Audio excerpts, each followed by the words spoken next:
where everything goes wrong, where the world went wrong. And in today's video, there'll be even more conflict. Basically, the series is so unrealistic. It's just invade, invade, invade. And in the Russian states that were created, or puppets, they are allowed to remilitarize now, which means there's more militarization. But Russia wanting to be ready for the global conflict, which is inevitable, they basically made these neutral, so they're like somewhere between both now because they got land help in this war. But they're also close to them because in the last war they worked together. And ECOWAS is more so focusing on economy over military, because really that's what it is. But turned into a military alliance, and it's also defending Africa from the two other alliances. But let's get into today's video with Russia declaring war on the nation of India. Don't worry, they're not the only nation. With China joining in, Mongolia, Iran, Mesopotamia, the puppets in the Middle East, and the puppets in Africa, in this part of Libya, in this part of Indonesia. You may think this is a lot, but is it really? I think that's it. Yeah, that's it. Let's see. They shrunk very much. Oh, I Brunei in this. That's a mistake, probably. But now let's see. Pakistan, Afghanistan, Tibet, Bangladesh, Myanmar are parts of this alliance. We have two fronts starting. One front is the northern front. The Tibet front, the Afghanistan and Pakistan fronts are weaker because they're basically India's puppets.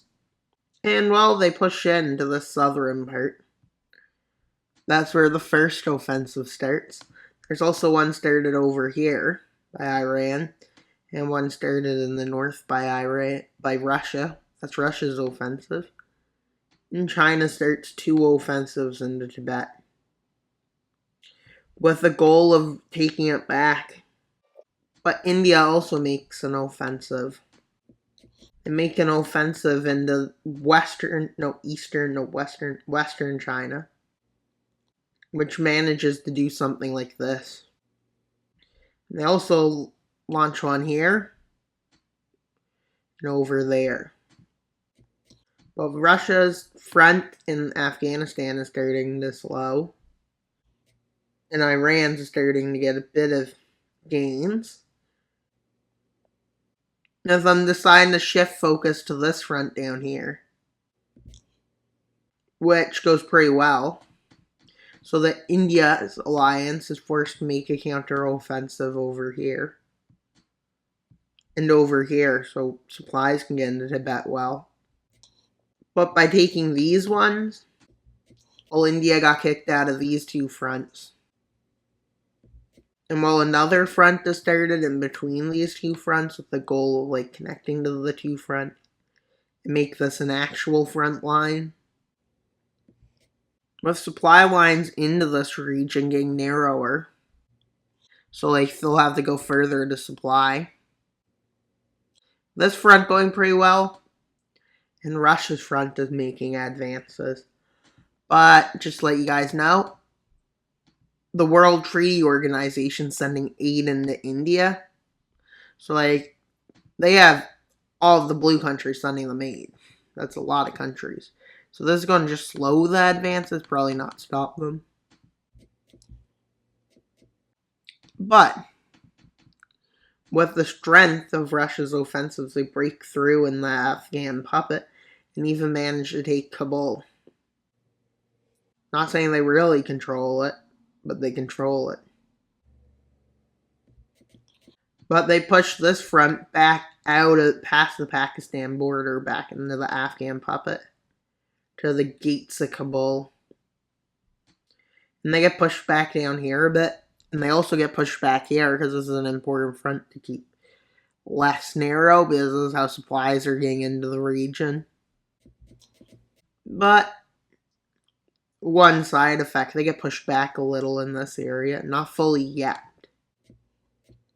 But then another counteroffensive is made twice. With a goal, and some Russian troops fled into China to start an invasion of India with the goal of getting Delhi, which they get pretty close to. But India launches a counteroffensive, as this area is very important for its security.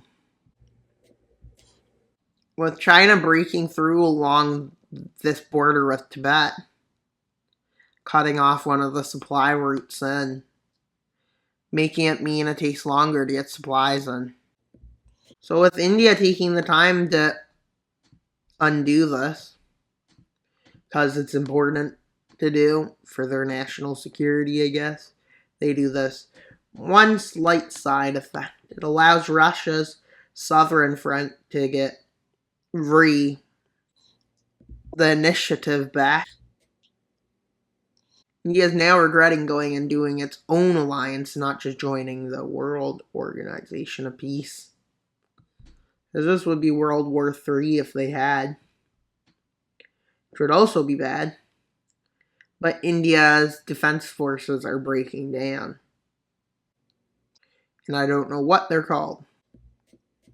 What the defense forces of India are called. With them starting an offensive here with like 100,000 troops. But it failed. Because they couldn't push through the artillery fire from behind the lines. And this front goes behind the lines and encircles. This area has 200,000 troops and an encirclement was made due to logistical problems. With 200,000 troops either being taken prisoner or are dead. With the capture of Islamabad, followed by the capture of Karachi, Pakistan is on its last limb, the puppet. But at this point it surrenders, but India is still holding that, but not for long. With India having complete breakdown in its intelligence, and like its people are starting to not be happy. Because the country is consistently losing on the battlefield for the country of Tibet.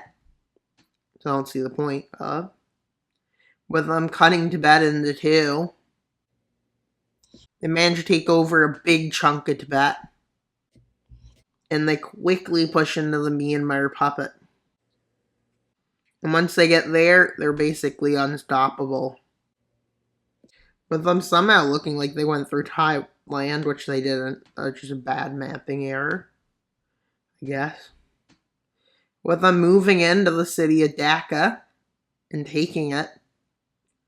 Because Bangladesh didn't expect this big of a breakthrough. And the only problem is there's so many people there to occupy. With the Indonesia landing in Sri Lanka and taking it over. And they go here along the southern coast. Because India is overly unable to fight back at this point because they're starting to get exhausted of the fight. And their capabilities are starting to quickly decline. And they're quickly pushed back on all fronts. Not really good. And seeing a way of getting the front better, they invade Nepal. They invade Bhutan. Quickly, Bhutan is taken over, and Nepal. And, well, it moves in quick. Well, they also move very quick. With India making its last counter-offensive in the south, and one here. And over here. These were their last ditch offensives. Which didn't yield anything as Indonesia just landed again. And while the northern front is getting to the south, you may think it's overstretched, but it's not actually. Despite the terrain of China right here being like 10 times as high as here. I'm sure they can easily supply here. With India starting to lose its hold on the southern front, with another Indonesian landing happening. And then the Russian offensives go down the coast. And while India at this point has very little choice but to surrender. And that's a few of the generals surrendering. And overall, oh, I just realized there's pouring outside my house. It's probably in the background of this video. But anyways, it's really a lot. But now to the peace treaty. And there's not much taking of land. Too much taking of land. There's a lot of like reorganizing the borders, reorganizing like everything, and reorganizing governments, but not really taking all the land over, if that makes sense. Puppeted at this point. And divided India into 4 states. Bangladesh expanded. Bhutan and Nepal expanded, as you can see. Afghanistan turned into a ball, who knew? Kashmir, Jammu and Kashmir gave independence. Pakistan, India, Kerala, I'll call it, because that's where Kerala is over here. And then let's just call these North India, South India.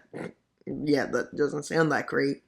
With an order to be the most capable of defending themselves, Muscovy, or Russia, which a lot of people are probably calling it now, say that the Russian state should be unified. So votes are held in Volgograd, which vote to join, and in Novgorod, I guess we'll call it, because that's where Novgorod historically was. Vote into forming the new Russian Confederation. So is Kamchatka, but as you can see, it's kind of distant. They basically voted against, I would say. But anyways, the map looks much better now. I also fixed the other map, but not really. I just marked it as part of their alliance. Even though that technically also includes these ones. And now for the next episode, they are warned. This is the end bit. End bit. Basically, I'm not going to do that now because I just destroyed my map. But anyways, as you can see, and a warning comes out from the Western-led alliances. The last one, the big one, saying that if you attack one more country, even one more minor country, major country, or whatever, it doesn't matter, we will declare war. And you will start World War IV. So be careful with what's your next move. And that's all for today's video. Please like, subscribe, and comment. Wild Mapper out, but not until you subscribe. Bye, guys!